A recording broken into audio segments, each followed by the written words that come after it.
नमस्कार दोस्तों, स्वागत है अपने YouTube channel top trending GK में। दोस्तों इस वीडियो में देखने वाले हैं रेलवे एनटीपीसी CBD2 एग्जाम 12 जून 2022 की सेकंड शिफ्ट में पूछे गए 50 में से यहाँ पर 49 वो एग्जैक्ट सवाल मिल चुके हैं। तो सारे सवाल एक्स्ट्रा फैक्ट से जानने वाले जो आने वाले शिफ्ट के लिए काफी इंपॉर्टेंट है। इसकी PDF फाइल आपको ऑल शिफ्ट की एक साथ यानी फर्स्ट शिफ्ट का वीडियो आ चुका है, ये सेकंड शिफ्ट का है। जैसे थर्ड शिफ्ट का वीडियो आएगा उसके बाद आपको टेलीग्राम चैनल पर अवेलेबल हो जाएगी। टेलीग्राम चैनल से जुड़ने के लिए आपको डिस्क्रिप्शन बॉक्स में लिंक मिलेगी, लिंक पर क्लिक करके आप टेलीग्राम चैनल से जुड़ सकते हो। बाकी इन सभी कैंडिडेट का बहुत बहुत धन्यवाद जिन्होंने रियल और ऑथेंटिक सवाल है वो टेलीग्राम पर सेंड किए थे। आप भी अपने शिफ्ट में पूछे गए सवाल भेज सकते हो। जैसे एग्जाम खत्म होता है टेलीग्राम चैनल पर आपको मैसेज करने की लिंक मिल जाती है।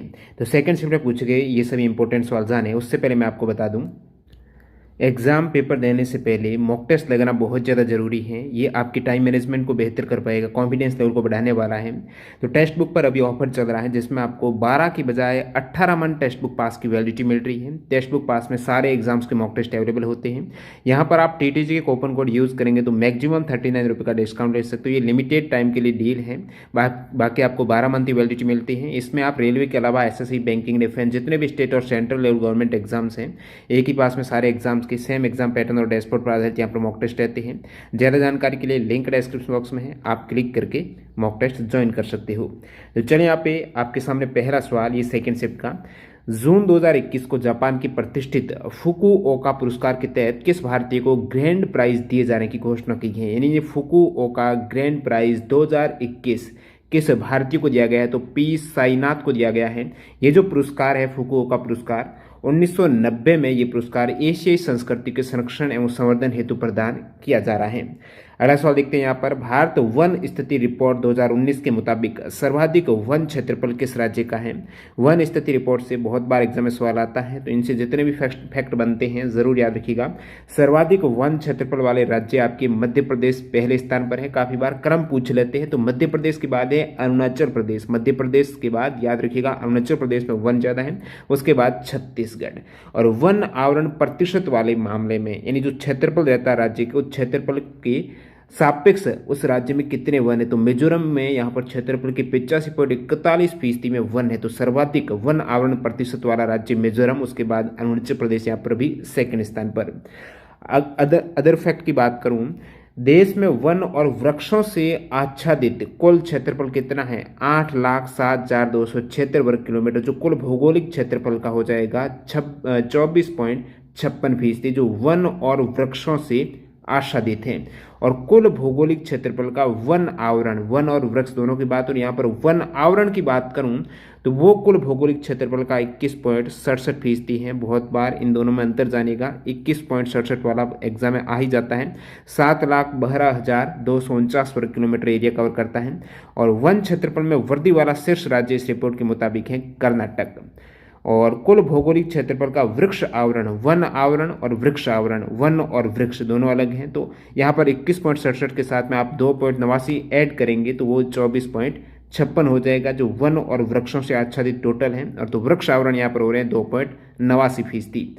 अगला सवाल देखते हैं यहाँ पर, इसरो के द्वारा 2021 में polar satellite launching vehicle C-51 के द्वारा किस उपग्रह को लॉन्च किया गया। वैसे टोटल 19 उपग्रह लॉन्च किए गए हैं, लेकिन यहाँ पर एक ब्राजील का उपग्रह है जो है अमेजोनिया फर्स्ट उपग्रह। तो ये अमेजोनिया फर्स्ट उपग्रह है जो ब्राजील का, किस देश का उपग्रह है, तो ये ब्राजील का है। 2021 में इसरो का पहला मिशन था जिसे PSLV C-51 या फिर अमेजोनिया फर्स्ट मिशन के नाम से आप जानते हो। इसमें कौन से देश के उपग्रह लॉन्च किए गए हैं, तो इसमें ब्राजील के अलावा USA के और इंडिया के 3 देशों के टोटल 19 उपग्रह यहाँ पर भेजे गए हैं, जिसमें ब्राजील का एक अमेजोनिया फर्स्ट है, 4 यहाँ पर इंडिया के इन स्पेस के हैं। संविधान दिवस कब मनाया जाता है, 26 नवंबर, याद रखिएगा। पहली बार जो संविधान दिवस है ये 26 नवंबर को 2015 से स्टार्ट हो रहा है। तो डॉक्टर भीमराव अम्बेडकर का जो 125वां जयंती वर्ष का अवसर है, और संविधान को 26 नवंबर को बनकर तैयार हुआ था 1949 में। इसी दिन की याद में 26 नवंबर को एज ए कॉन्स्टिट्यूशन डे के रूप में मनाया जाता है। तो ये सभी जो नॉर्मल से सवाल दिखते हैं एक्स्ट्रा फैक्ट में बहुत बार बताए हैं। ये वाला सवाल भी मैंने प्रीवियस बता चुका हूँ, जो आपके NTPC CBD फर्स्ट का पेपर हुआ टोटल 133 पारियों में, उसमें ये काफ़ी सवाल रिपीट हुए हैं। तो वहाँ पर 5320 जीके के सवाल थे, प्रत्येक सेट में 40 सवाल थे। ये PDF फाइल एक्स्ट्रा फैक्ट सहित अवेलेबल है वेबसाइट toptrainingGK.in पर। कैसे डाउनलोड करना है, डिस्क्रिप्शन बॉक्स में आप जाएंगे तो डेमो वीडियो की लिंक मिलेगी, या फिर वेबसाइट से डायरेक्ट आप कर सकते हो। तो अगला सवाल यहाँ पर देखते हैं, संविधान दिवस के बाद अमेजन वर्षा वन, सवाल में ये भी मेंशन था, जो दुनिया के फेफड़े के रूप में जाने जाने वाला अमेजन वर्षा वन किस महाद्वीप में है? दुनिया का फेफड़ा लंग्स है, क्योंकि यहाँ पर वर्षा होती है, CO2 को ये एब्सॉर्ब करता है, तो दक्षिण अमेरिका हो जाएगा। वनों का अधिकांश भाग यहाँ पर ब्राजील में। अब जो अमेजन वर्षा वन है ना, मैक्सिमम पार्ट इसका ब्राजील में है 60% और 13% पेरू में है, बाकी अन्य देशों में है। तो ये है दक्षिण अमेरिका में। हर्षवर्धन किस वंश के शासक थे? हर्षवर्धन थे पुष्यभूति, जिसे आप वर्धन डायनेस्टी भी बोलते हो। हर्षवर्धन का ज्यादातर जो शासनकाल है वो कनौज में शासनकाल इनका रहा है, जो उनकी राजधानी थी। उनके छोटे भाई थे राज्यवर्धन, इन्होंने स्थानीय स्तर पर शासन किया था, जो हरियाणा में है। अगला सवाल है, कॉफी पोर्ट, जो विश्व का कॉफी पोर्ट के नाम से जाना जाता है, सेंटोस पोर्ट, तो ये कहाँ पर? ये भी ब्राजील में। भाषा के आधार पर गठित प्रथम राज्य कौन सा है? भाषा के आधार पर गठित होने वाला प्रथम राज्य है ये आंध्र प्रदेश है। 1 अक्टूबर 1953 को इसका गठन हुआ है। कैप कोमेरिन किस राज्य में है? आप कहेंगे साउथर्न मोस्ट पॉइंट है, ठीक है। तो सबसे दक्षिणतम बिंदु है कैप कोमरिन, ये है तमिलनाडु में। वैसे दक्षिणतम बिंदु की बात करें तो वो आपके इंदिरा पॉइंट हो जाएगा ओवरऑल में, लेकिन यहाँ पर मैं बात करूँ सिर्फ सब कॉन्टिनेंट की, तो सब कॉन्टिनेंट में कैप कोमरिन आता है। तमिलनाडु राज्य के दक्षिण पूर्वी भारत में हिंद महासागर पर चट्टानी क्षेत्र है, उपमहाद्वीप का दक्षिणतम बिंदु है, सब कॉन्टिनेंट का है। और बाकी ओवरऑल बात करें तो ये अंडमान निकोबार जो आइलैंड है, तो निकोबार आइलैंड में, ग्रेट निकोबार आइलैंड में जो साउथर्न मोस्ट पॉइंट रहता है। तो अगला सवाल यहाँ पर, लोसर फेस्टिवल अरुणाचल प्रदेश की किस जनजाति के द्वारा मनाया जाता है? लोसर फेस्टिवल मोनपा ट्राइब अरुणाचल प्रदेश की वो मनाती है। अभी जो लोसर फेस्टिवल है वैसे ये लद्दाख में भी मनाया जाता है, लोसार जो नए साल की शुरुआत के रूप में। सबसे अधिक गेहूं कहाँ पर होता है? तो वैसे उत्तर प्रदेश में होता है। विकल्प में पंजाब हरियाणा कॉमन करके था, अलग अलग थे कि सबसे ज़्यादा गेहूं है पूर्वी घाट, पश्चिमी घाट, पंजाब हरियाणा, तो पंजाब हरियाणा करेक्ट था। 2021 में राकेश अस्थाना को किस पद पर नियुक्त किया गया है? दिल्ली के ये कमिश्नर बने हैं, पुलिस आयुक्त बने हैं दिल्ली के राकेश अस्थाना। आर्टिकल 5 से 11 किससे संबंधित है? तो संविधान के जो टोटल 22 भाग हैं इनमें भाग 2 है वो नागरिकता से संबंधित है, तो नागरिकता से संबंधित हैं जो अनुच्छेद 5 से 11 है। भाग 1 है संघ और उसके क्षेत्र, अनुच्छेद 1 से 4 है।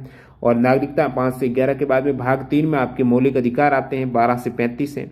फिर आपके DPSP जो नीति निर्देशक तत्व हैं ये आर्टिकल 36 से 51 के मध्य है। नीति निर्देशक तत्व मौलिक करते हैं 51A में। तो प्रमुख भाग में जैसे भाग 8 में आपकी UT केंद्र शासित प्रदेश आर्टिकल 239 से 242। पंचायत आती है भाग 9 में। भाग 9A में नगर पालिकाएं हैं, नगर पालिका 243P से 245 ZG याद रखिएगा, एग्जाम यहाँ पर पूछा जाता है। नगर पालिकाएं कहाँ तक लास्ट 243 ZG। और OP O तक क्या है? पंचायत है, फिर P से स्टार्ट होता है, Z के बाद G तक जाता है यहाँ पर। 9B में है सहकारी समितियां, ये भी इंपॉर्टेंट है, 243 है, H से 243 ZT तक है ये। और भाग 10 में क्या है? अनुसूचित और जनजाति क्षेत्र, 244 से 244A। भाग 14 में क्या है? संघ और राज्य के अधीन जो सेवाएं हैं वो न्यायाधिकरण 14A में है। और यहाँ पर 15 में है जो चुनाव है वो आर्टिकल 324 से 329A। सबसे दुर्बल अम्ल वीक एसिड इनमें से कौन सा है? वीक है, आयनीकरण नहीं हो रहा है, एसिटिक एसिड हो जाएगा। प्रबल अम्ल में आपके हाइड्रोक्लोरिक एसिड HCl है, नाइट्रिक एसिड है और सल्फ्यूरिक एसिड, ये प्रबल अम्ल है। और एसिटिक एसिड, साइट्रिक एसिड, ये दुर्बल अम्ल में आ जाएंगे। कौन सा IPv4 एड्रेस है? ये भी CBT फर्स्ट में आ चुका सवाल है। IP एड्रेस इस प्रकार का रहता है जिसमें IPv4 का ये उदाहरण है। इस प्रकार आपको देखने को मिलेगा 172, फिर 3 लेटर के बाद पॉइंट, फिर 2 लेटर के बाद, उसके बाद फिर 3 लेटर यहाँ पर और नेक्स्ट 1 लेटर। तो इस प्रकार यहाँ पर आप डिजिट देखेंगे 172.16.254.1 है। अब आने वाले शिफ्ट में जरूर सवाल आएगा, प्रीवियस शिफ्ट में भी आ चुका है। IPv4 एड्रेस रहता है, इसमें टोटल कितने बिट्स होते हैं? तो आप यहाँ पर देख रहे हो ये 1 बाइट है, तो 1 2 3 4, अब 4 बाइट हो गया। 1 बाइट में 8 बिट्स होते हैं, 4 गुणा 8 करेंगे तो 32 बिट्स हो जाएंगे। 32 बिट्स यहाँ पर 4 बाइट्स होंगे IPv4 एड्रेस में। अब ये IPv4 का उदाहरण था, इस प्रकार आपने देखा। बात करूं यहाँ पर मैं IPv6 की, तो IPv6 में इस प्रकार का एग्जाम्पल 2001, ये DB8, इस प्रकार ये आप देख रहे हो ना, यहाँ पर सिर्फ डॉट ही था, ये डबल डॉट, तो इसमें कॉलन भी है।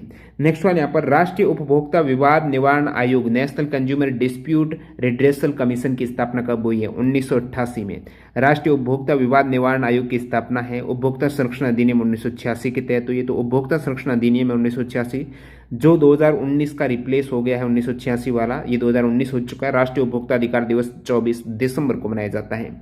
जिया मोहिउद्दीन डागर किस वाद्य यंत्र से संबंधित है? रुद्र वीणा से संबंधित वादक हैं। प्रमुख वादक जैसे भारतीय शहनाई वादक में बिस्मिल्लाह खान, एस बलेस, अनंत लाल, अली अहमद हुसैन खान का नाम आता। सरोद वादक में उस्ताद अमजद अली खान, उस्ताद अलाउद्दीन खान, अयान अली खान, अमान खान। सितार वादक में पंडित रविशंकर, निखिल बनर्जी, विलायत खान। तबला वादक में अल्लाह रखा खान, जाकिर हुसैन, चतुरलाल, समता प्रसाद मिश्र, अनोखे लाल, कंठे महाराज, कृष्ण महाराज, ये तबला वादक में। महात्मा गांधी राष्ट्रीय ग्रामीण रोजगार गारंटी अधिनियम 2015 जो 2005 वाली जो नरेगा योजना है, इसमें जो मिनिमम जो पारिश्रमिक निश्चित पारिश्रमिक है, कितने दिन का रोजगार है? 100 दिन के रोजगार की गारंटी यहाँ पर। ये 25 अगस्त 2005 को अधिनियम पारित हुआ है, इसका नाम नरेगा रखा गया है। 2 फरवरी 2006 को ये कार्यक्रम आंध्र प्रदेश के अनंतपुर से प्रारंभ किया गया है। शुरू में 200 अत्यंत पिछड़े जिलों से आरंभ हुआ था। 1 अप्रैल 2008 को इसे पूरे भारत भर में लागू किया गया और 2 अक्टूबर 2009 को इसमें नरेगा के साथ में महात्मा गांधी यानी मनरेगा ऐड हो गया यहाँ पर। अगला सवाल देखते हैं, विधानसभा चुनाव में बड़े राज्यों में उम्मीदवारों के द्वारा खर्चे की गई जो प्रत्याशी खड़े होते हैं विधानसभा लोकसभा में जो खर्चा करता है, तो पहले जो लिमिट थी वो 28 लाख से ज़्यादा खर्चे नहीं कर सकते थे, बता नहीं सकते थे। तो 28 लाख से बढ़ाकर ये लिमिट कर दी है विधानसभा चुनाव में 40 लाख। इसमें भी अलग अलग राज्य, बड़े राज्यों में 40 लाख है, बाकी में 28 लाख। जो पहले 20 लाख थी, छोटे राज्यों में अधिकतम खर्च सीमा पहले जो 20 लाख थी वो 28 हो गई है, बड़े राज्यों में 28 से 40 हो गई। ये तो थी विधानसभा की बात। अब आपको लोकसभा का भी याद रखना है, आने वाले शिफ्ट के लिए इंपॉर्टेंट है। तो लोकसभा चुनाव के लिए बड़े राज्यों में जो प्रत्याशी हैं अब ये 95 लाख तक खर्चा कर सकते हैं। पहले जो 70 लाख तक कर सकते थे ये 95 लाख हो गया है, और पहले जो छोटे राज्यों में 54 लाख था वो अब 75 लाख हो गया है। नेक्स्ट सवाल देखते हैं, भारत का प्रथम परमाणु संयंत्र है जो फर्स्ट न्यूक्लियर पावर प्लांट है तारापुर में, ये कहाँ पर आपको पूछा है कहाँ पर? तो तारापुर में 1969 में स्थापित हुआ है। तारापुर कहाँ पर है? महाराष्ट्र में, यूएसए की सहायता से हुआ है। तो प्रमुख परमाणु जो प्लांट है, ग्रह है, विद्युत ग्रह, जैसे Tarapur Maharashtra, Rawatbhata Rajasthan, Kakrapar Gujarat, Narora Uttar Pradesh, Kalpakkam Tamil Nadu, Kaiga Karnataka, Kudankulam Tamil Nadu. Indian civil service ICS की परीक्षा में उत्तीर्ण होने वाले प्रथम भारतीय कौन थे? सत्येंद्र नाथ टैगोर थे। भारत के प्रथम प्रशासनिक अधिकारी बनने का गौरव प्राप्त है इन्हें। 1865 में ये सिविल सेवक के रूप में नियुक्त किए गए थे। बॉम्बे राज्य का विघटन महाराष्ट्र और किस राज्य में हुआ? पहले बॉम्बे राज्य था, वो गुजरात और महाराष्ट्र दोनों मिलकर। बाद में 1960 में ये गुजरात और महाराष्ट्र दो अलग राज्य बन गए बॉम्बे से। तो 1 मई 1960 में एक आंदोलन चला था 1956 से 60 के मध्य में, जो महागुजरात आंदोलन था। ये बॉम्बे राज्य के गुजराती भाषी लोगों के लिए अलग गुजरात राज्य के निर्माण की मांग को लेकर चलाया गया था, और इसका परिणाम रहा 1 मई 1960 को गुजरात अलग राज्य बना। कौन सी पंचवर्षीय योजना? वैसे पंचवर्षीय योजना है 5 वर्ष की, लेकिन यहाँ पर 1 वर्ष पहले ही इसका कार्यकाल समाप्त हो गया। वो पंचवर्षीय योजना थी पांचवी योजना 5 वर्ष की हो ही नहीं सकी, 4 वर्ष की रह गई। 1978 में योजना का 4था वर्ष अंत यहाँ पर जनता पार्टी के द्वारा समाप्त किया गया। 1974 से 79 था, लेकिन 78 में समाप्त। कुदुम श्री राज्य गरीबी उन्मूलन मिशन द्वारा किस राज्य में कार्यान्वित एक कार्यक्रम है? तो ये दोस्तों जो कुदुम श्री योजना है केरल राज्य की योजना है। 1998 में उस समय प्रधानमंत्री अटल बिहारी वाजपेयी के द्वारा इसका उद्घाटन है। केरल राज्य गरीबी उन्मूलन मिशन के रूप में हुआ है कुदुम श्री योजना। आपको नेटवर्थ कैलकुलेट करने का एक तरीके से फॉर्मूला ही पूछ लिया है। नेटवर्थ कितनी है किसी की, वो कैलकुलेट करने के लिए उनके जितने भी संपत्ति है, एसेट है, उनमें से उनकी लाइबिलिटीज हैं वो माइनस करनी है और नेटवर्थ निकल के आ जाएगी। What is oligopoly? अल्प अधिकार क्या है? अल्पाधिकार का पूछा है, ओलिगोपोली का पूछा है। तो अल्पाधिकार एक ऐसी स्थिति है जिसमें किसी वस्तु के 2 अधिक उसके न तो उत्पादक है न विक्रेता है, लिमिटेड है। तो किसी वस्तु के 2 या 2 से अधिक, ऐसा नहीं अनलिमिटेड, परंतु बहुत अधिक नहीं, जैसे 10 उसके उत्पादक 10 ही विक्रेता है। तो उस केस में अल्प अधिकार वाली स्थिति बनती है जहां पर किसी में सीमित मात्रा में फर्म होती है। प्रत्येक फर्म ऐसे उत्पाद का उत्पादन करती है जो अन्य फर्म करती है ना उसके जैसा ही उत्पादन, कुछ ज्यादा ब्रांड वगैरह में अंतर नहीं रहता है और समरूप सा प्रोडक्ट होता है, तो वहां पर अल्प अधिकार हो जाता है। संघ राज्य क्षेत्रों के लिए उच्च न्यायालय जो हाई कोर्ट है यूनियन टेरिटरी के लिए, वो किस आर्टिकल में वर्णित है? आर्टिकल 241 में। जब मुद्रास्फीति की दर और बेरोजगारी दर दोनों ही उच्च रहते हैं, यानी महंगाई भी उच्च और महंगाई के साथ में बेरोजगारी भी बढ़ गई, यानी काम नहीं मिल रहा है, महंगाई बढ़ी है तो जो प्रोडक्शन हो रहा था अलग अलग इंडस्ट्री में वो कम हो गया तो बेरोजगार हो गए। उस केस में महंगाई ज़्यादा में लोग खरीद नहीं पाते तो बेरोजगारी भी बढ़ गई क्योंकि प्रोडक्शन नहीं हो रहा, युवाओं को काम नहीं मिल रहा है, तो वो स्टैगफ्लेशन टर्म हो जाएगा। मुद्रास्फीति जनित मंदी टर्म है, सबसे पहले 1965 में यूज हुआ था। लैन मैक्लोएड ने किया था पार्लियामेंट में भाषण में।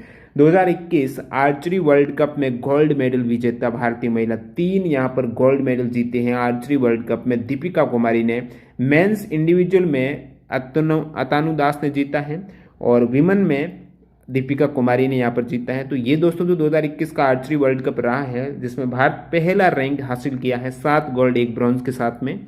पीएम मोदी जी ने जून 2021 में पुणे में 3 इथेनॉल वितरण स्टेशनों का शुभारंभ किया। किस प्रकार के इथेनॉल? तो ये E100 वाली योजना के तहत E100 इथेनॉल वितरण स्टेशन है जिसका टारगेट 2025 तक पेट्रोल में 20% एथेनॉल मिश्रण हासिल करने का लक्ष्य फिर से निर्धारित किया गया, जो पहले 2030 तक था अब 2025 तक है। पेट्रोल में इथेनॉल है वो ऐड करना।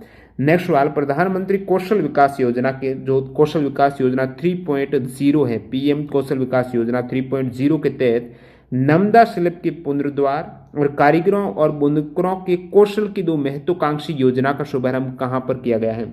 तो ये दोस्तों कश्मीर नमदा शिल्प के पुनरुद्धार और कश्मीर कारीगर और बुनकर हैं उनके कौशल की महत्वाकांक्षी योजना है प्रधानमंत्री कौशल विकास योजना 3 के तहत कश्मीर में। आपका करेक्ट आंसर है 3.0 जो तीसरा चरण है। ये दोस्तों 2021 में जनवरी 21 में इसका शुभारंभ किया गया है। किस मेमोरी को इलेक्ट्रॉनिक रूप से आप इरेज कर सकते हो और पुनः उसको प्रोग्राम भी कर सकते हो, इरेज करके दोबारा प्रोग्राम करना इलेक्ट्रॉनिक रूप से, वो है EEPROM यानी electronically erasable programmable read only memory. Earth crust और मेंटल है दोनों का जो बीच वाला हिस्सा है उसे क्या कहेंगे? जहाँ अर्थ क्रस्ट और मेंटल मिलते हैं, ऊपरी भाग जो लिथोस्फीयर हो जाएगा। लिथोस्फीयर के नीचे रहता है एस्थेनोस्फीयर है। तो लिथोस्फीयर है क्रस्ट और ऊपरी सबसे ठोस मेंटल है। मेंटल और क्रस्ट सबसे, अब मेंटल और ये क्रस्ट है तो ऊपरी मेंटल और जो क्रस्ट मिलकर बनी होती है वो आपकी हो जाएगा लिथोस्फीयर, और जो निचले वाली मेंटल है वहाँ से जो पूरा हिस्सा रहेगा वो एस्थेनोस्फीयर है जो कि मेंटल के ऊपरी सबसे कमजोर हिस्से से बना है। बेगमपुरी मस्जिद का निर्माण किसने करवाया था? बेगमपुरी मस्जिद का निर्माण है मोहम्मद तुगलक ने 1350 ईस्वी के तकरीबन दिल्ली में करवाया था। विश्व का सबसे खारा समुद्र कौन सा है? विश्व का सबसे खारा नमकीन समुद्र है डेड सी, मृत सागर आप कहेंगे, जो इजराइल जॉर्डन फिलिस्तीन की सीमा में रहता है। मृत सागर में मुख्य जॉर्डन नदी मिलती है। ली कार्बिशियर ने किस असेंबली के वास्तुकार रहे हैं? ये वैसे चंडीगढ़ के काफ़ी स्थान है जिसमें प्लेस ऑफ असेंबली एक है, तो चंडीगढ़ के डिजाइन के लिए ली कार्बिशियर का नाम आता है।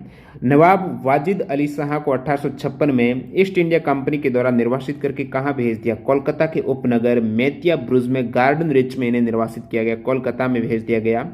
अब देखिए ये लास्ट किंग है अवध के, जो 11वें किंग कह सकते हो, 1847 से 1856 तक रहे हैं। और ठुमरी, जो ठुमरी संगीत विद्या है, इनके जन्मदाता के रूप में जाना जाता है नवाब वाजिद अली को। ऐसा माना जाता जब अंग्रेजों ने जो डलहौजी की राज्य हड़प नीति के तहत अवध पर कब्जा किया था तो नवाब वाजिद अली शाह को देश निकाला दिया गया कोलकाता में एक तरीके से। और उन्होंने फिर, क्योंकि उनकी जो हमेशा पर नाइट आप कह सकते हो एक संगीत कार्यक्रम चलता ही रहता था ठुमरी के साथ में जो कथक वगैरह होता था, तो ये बाबुल मोरा नहर छूटो जाए नाम स्पष्ट है कि इनको निर्वासित किया गया। तो उन्होंने ठुमरी जो एक गायन किया कि बाबुल मोरा नहर छूटो जाए, प्रसिद्ध ठुमरी गाते हुए अपनी रियासत को अलविदा कहा था जब ईस्ट इंडिया कंपनी ने उनको निर्वासित कर दिया।